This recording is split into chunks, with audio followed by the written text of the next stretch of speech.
주시는 하나님 말씀 전도서 5장 10절에서 20절 말씀입니다. 은을 사랑하는 자는 은으로 만족하지 못하고 풍요를 사랑하는 자는 소득으로 만족하지 아니하나니 이것도 헛되도다.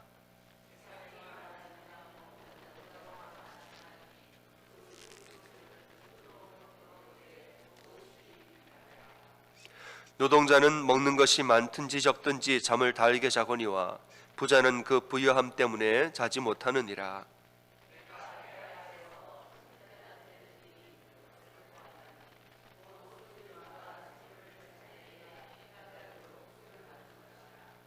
그 재물이 재난을 당할 때 없어지나니 비록 아들은 낳았으나 그 손에 아무것도 없느니라.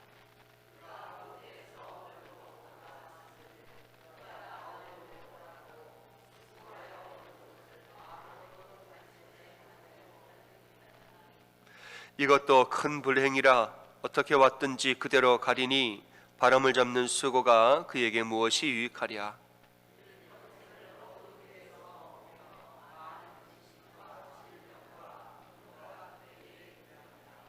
사람이 하나님께서 그에게 주신 바 그 일평생에 먹고 마시며 해 아래에서 하는 모든 수고 중에서 낙을 보는 것이 선하고 아름다움을 내가 보았나니 그것이 그의 몫이로다.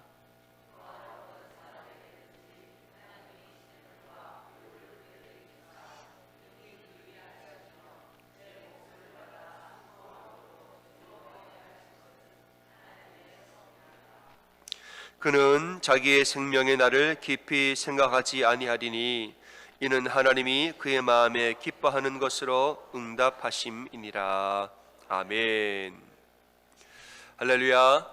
아멘. 우리 전우자우로 오늘도 승리하셨습니다 보다는 이번 한 주도 승리합시다 이렇게 인사하겠습니다.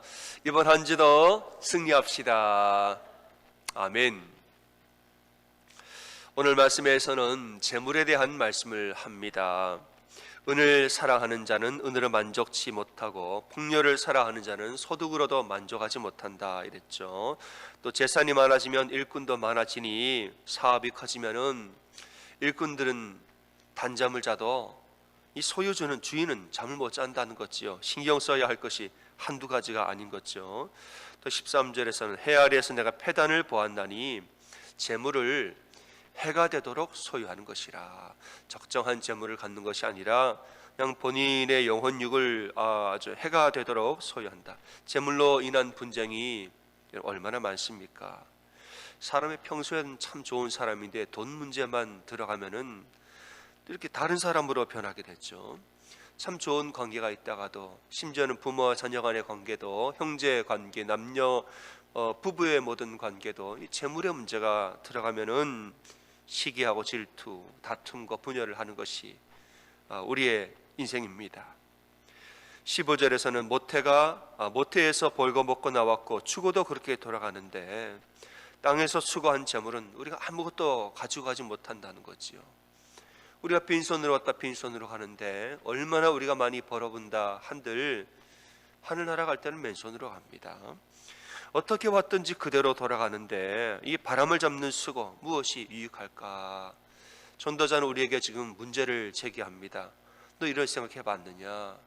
이런 인생이 있는 것을 넌 알고 있지 않느냐? 이런 걸 우리가 삶에서 많이 보고 살지 않느냐? 지금 우리에게 알려주고 있는 거죠.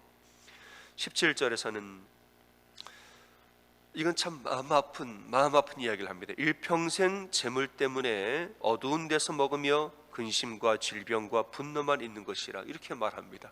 참 이건 우리 마음을 아주 찌르는 말입니다. 여러분 남의 일이 아니죠. 지금 우리 모습 아닙니까?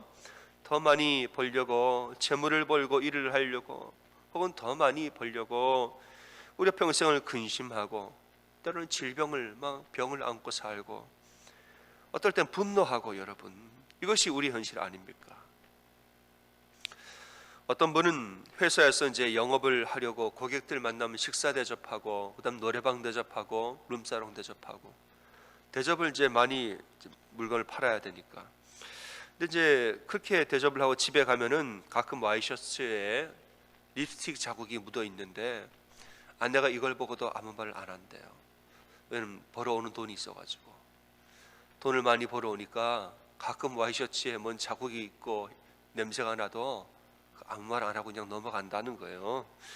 벌어오는 돈이 있으니 그걸로 자녀들 뭐 하고 가정을 하니까 아무 말 안 하고 지나간다는 것이죠. 하지만 여러분, 그 속으로는 온갖 근심과 분노가 다 쌓이는 거예요. 어느 때가 지나면 그게 다 나오게 되는 것입니다. 그게 무슨 소용이 있겠습니까?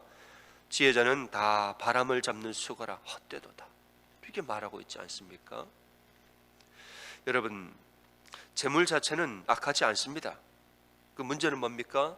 하나님보다 재물을 더 사랑하는 것이 문제인 거죠. 재물 자체는 선한 것이 하나님 우리에게 재물을 주기 원하시고 우리에게 풍요와 넉넉함을 주기를 원하시는 것이 하나님 마음이죠. 문제는 뭐냐? 우리의 마음이에요. 문제는 재물이 문제가 아니라 내 마음이 문제죠. 하나님보다 재물을 더 사랑하는 것, 이게 문제죠. 10절에서는 은을 사랑하는 자, 풍요를 사랑하는 자, 그들의 수고가 헛되다. 그러니까 은을 사용하는 자, 풍요를 사용하는 자가 아니라 은을 사랑하는 자, 풍요를 사랑하는 자, 하나님보다 더, 그게 헛되도다. 재물 자체는 악하지 않지만 재물을 사랑하는 것은 일만하게 뿌립니다. 사랑하는 것, 하나님보다 재물을 더 사랑하는 것은 일만하게 뿌리라. 여러분, 우리의 유일한 사랑의 대상은 하나님 한 분입니다. 또 다른 대상이 있다면 사람들, 이웃이에요. 너희는 마음과 목숨과 뜻을 다하여 하나님을 사랑하라 이랬지, 마음과 목숨과 뜻을 다하여서 재물을 사랑하라 이렇게 말하지 않았다는 거예요. 하나님 사랑하고 둘째도 그와 같으니 내 이웃을 내 몸과 같이 사랑하라. 근데 우리는 그냥 재물을 가장 먼저 사랑하는 바로 그게 일만하게 뿌리라는 거죠. 여러분, 하나님은 사랑의 대상이고 재물은 사용의 대상입니다. 근데 만약에 우리가 재물을 사랑하고 하나님을 사용한다, 그건 일만하게 뿌리예요. 18절에서는 우리가 재물을 어떻게 바라봐야 하는지 말씀하고 있습니다. 사람이 하나님께서 그에게 주신 바 그 일평생에 먹고 마시며 수고하여 몫을 받는 것이 선하고 아름다우니라. 우리가 열심히 일해서 일한 노동의 대가를 받고 그것으로 먹고 마시는 것이 하나님의 선물이니라. 하나님 그런 삶을 좋아하고 그런 삶을 우리에게 주기 원하시는 것이, 이것은 아름답고 선한 것이라.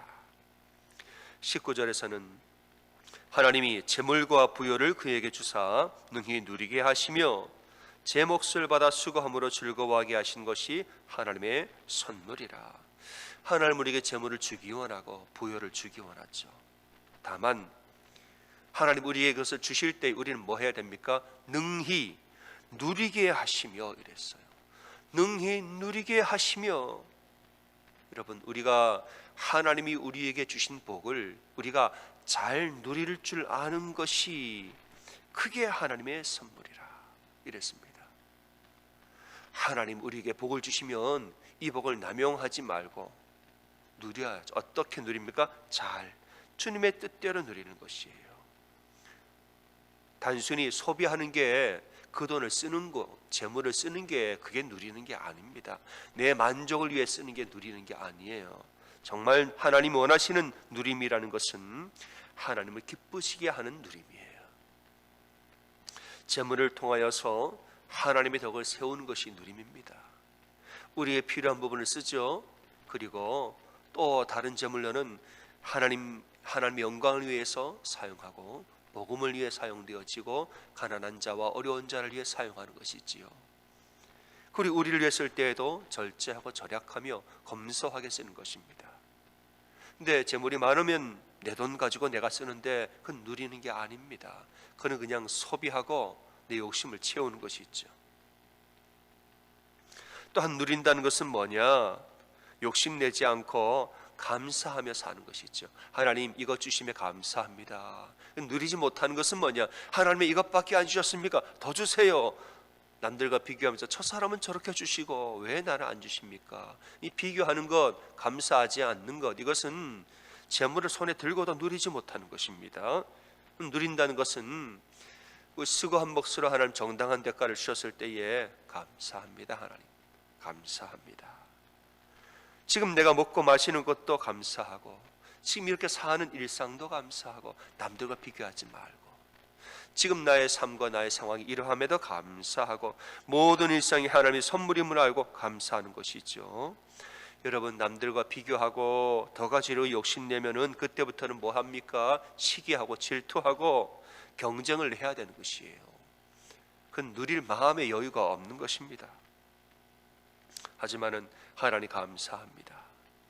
풍부에도 감사하고, 궁핍에도 감사하고, 높이셔도 감사하고, 낮추셔도 감사하고, 모든 일을 대처하는 일체의 비결을 배웠느니라. 내가 모든 일에, 모든 형편에 자족하는 일체의 비결을 배우는 것, 그게 하나님이 주시는 재물을 누리는 인생입니다. 그 인생은 아름답고 선한 것이에요. 사랑하는 여러분, 하나님보다 재물을 더 사랑하지 마십시오. 아멘. 재물을 위해서 하나님 떠나고, 재물을 위해서 하나님 뒷전으로 하고, 아닙니다. 여러분. 그게 바로, 아니 그래도 난 하나님 사랑해요, 사랑하겠죠. 그러나 재물을 더 사랑하는 거예요. 하나님은 사랑의 대상, 재물은 사용의 대상이에요. 사용의 대상. 우리 인생의 주인은 하나님이십니다. 여러분, 재물을 주인 삼는 인생은 재물의 속성을 닮아가게 되어 있습니다. 하지만 하나님을 사랑하는 인생은 하나님의 아름다운 속성을 닮아가게 되는 것입니다. 재물을 주인 삼는 인생은 얼마나 허무할까요? 재물을 닮아가는 인생은, 내 인생의 최대 목표가 재물이라 그 인생은 허무합니다. 여러분, 1977년 부산에서 실제 있었던 사건이라 그러죠. 일찍 남편을 잃고 사남매로 홀로 키우면서 고생한 어머니가 이제는 중병에 걸려서 임종할 때가 되셨습니다. 어머니가 누워있고 사남매가 다 모였습니다. 이렇게 어머니를 보고 있는데, 어머니가 이제 평생 쌓인 한을 자식들에게 토로를 했다는 거예요. 얘들아, 나는 지금 죽어도 여한이 없지만은 내가 평생에 다이아 반지 한번 껴보지 못하고 죽는 것이 원통하구나. 돌아가시기 직전에 어머니가 그렇게 말했다는 거죠. 실제로 이 말을 들은 자녀들이, 우리 어머니 마지막 소원인데 이루어드리자. 그럼 어떻게 할까? 우리 사남매가 돈 좀 모아서 다이아 반지 사자 그랬어요. 근데 며느리가 그랬다는 거, 그러면 돈이 아깝잖아요. 곧 돌아가시는데. 진짜 사면 아깝잖아요. 앞집에서 다이아 반지 빌려다가 잠깐 껴드리게 하고 돌아가시면 다시 돌려드리자고 그랬다는 거예요. 그 진짜 그 옆집에 가서 다이아 반지 빌려다가 아주 좋은 고급 상자에 넣어가지고 어머니 드렸다는 거죠. 어머니가 이 다이아를 보고 그냥 손가락에 껴보고 불빛에 비춰보고 얼굴에 비벼보고 어린아이처럼 좋아하시더래요. 어린아이처럼 좋아하시더니, 그리고 그 힘든 몸을 일으키시더라는 겁니다. 이렇게 앉아가지고 물 한 그릇 갖고 와라 그러더래요. 물 한 그릇 갖다 드렸더니 손가락에 반지를 뺍니다. 그렇게 이게 말을 하시는 거예요. 얘들아, 너희들이 선물한 이 다이아 반지 애미가 저승까지 가지고 갈란다. 다이아 반지를 먹고 물을 마시고 꿀다 삼켜버렸어요. 실제 있었던 일입니다. 그때부터 난리가 난 거예요, 자녀들이. 그 얼마 뒤에 어머니 돌아가셨어요. 그때 진짜 불효가 시작됩니다. 저걸 어떻게 하는지, 저 비싼 다이아 반지 어느 누가 뭐 감히 정말 그럼 돌아가신 배를 갈라서 해야 되느냐. 그건 불효 중에 불효지 않느냐. 뭐 옥신각신 하다가 그냥 화장을 하기로 했습니다. 묻을 수는 없으니까 화장을 했는데, 화장하고 난 보니까는 이 다이아는 살았지만 뭐 아주 그을려가지고 돌려드릴 정도가 안 된 거예요. 그때서야 돈을 모아가지고 진짜 다이아를 사서 돌려줬다는 거죠. 참 여러분, 허무하지 않습니까? 죽는 순간까지 다이아 반지 욕심내는 거 허무하죠. 저승 갈 때 가져간다고 삼키는 것도, 그런다고 가져가는 거 아니에요. 여러분, 그것도 허무하고, 자식들도 허무하죠. 돌아간 다음에 돈 쓰면 뭐합니까? 얼마나 허무해요 그거. 여러분, 평생 소원이 다이아 반지인 인생 허무합니다. 여러분 믿으십니까? 아멘. 평생 소원이 다이아 반지인 거 얼마나 허무한 인생입니까? 그거 또 그렇게 닮아가면은 그 인생이 그렇게 닮아갑니다, 여러분. 그의 행동과 그의 모든 판단이 거기에 준하여서 다 움직이게 되는 것이에요. 얼마나 허무한 인생입니까? 하지만 평생 하나님과 동행하기를 소원하는 인생은 참으로 복된 인생인 줄 믿으시기를 주님의 이름으로 축원합니다. 주님 주신 재물과 주님 주신 부여를 주님 뜻대로 누릴 줄 아는 인생, 그는 생명나무와 같아. 그를 통하여 얼마나 많은 생명이 흘러갑니까, 여러분? 하나님의 주신 복이 다른 사람에게 흘러가서 유통되는 것입니다. 이렇게 사는 인생은 하나님이 다 알아서 채워주십니다. 정말 지혜로운 자의 기도는 어떠해야 할까? 잠언 30장 7절과 9절을 보면 여러분, 전도서와 잠언은 서로 상호 보완을 합니다. 잠언에 이런 지혜가 있죠. 이런 기도를 합니다. 내가 두 가지 일을 주께 구하였사오니, 첫째는 내가 죽기 전에 거절하지 마시는데, 첫째 기도는 곧 헛된 것과 거짓말을 내게서 멀리하옵소서. 내가 인생 살면서 헛된 일을 하지 말고 거짓말하지 않고 살게 하소서. 두 번째 기도, 나를 가난하게도 마옵시고 부하게도 마옵시고 오직 필요한 양식으로 나를 먹이시옵소서. 혹 내가 배불러서 하나님 모른다, 여호와가 누구냐 할까 하며, 혹 내가 가난하여 도둑질하고 내 하나님 이름을 욕되게 할까 두려워함이니이다. 여러분, 이것이 지혜자의 기도입니다. 여러분, 하나님은 우리의 필요를 다 알고 채우십니다. 우리가 열심히 일할 능력도 하나님 주시고, 그 몫으로 먹고 마실 재물 주시는 분도 하나님의 손에 있고, 하나님은 우리에게 채워주길 원하고 넉넉해 주길 원하는 것이 하나님 아버지 마음이에요. 다만 하나님보다 재물을 더 사랑하지 마십시오. 내가 재물을 더 사랑하는 순간 나에게 채우고자 하는 하나님의 마음을 욕보이는 것입니다.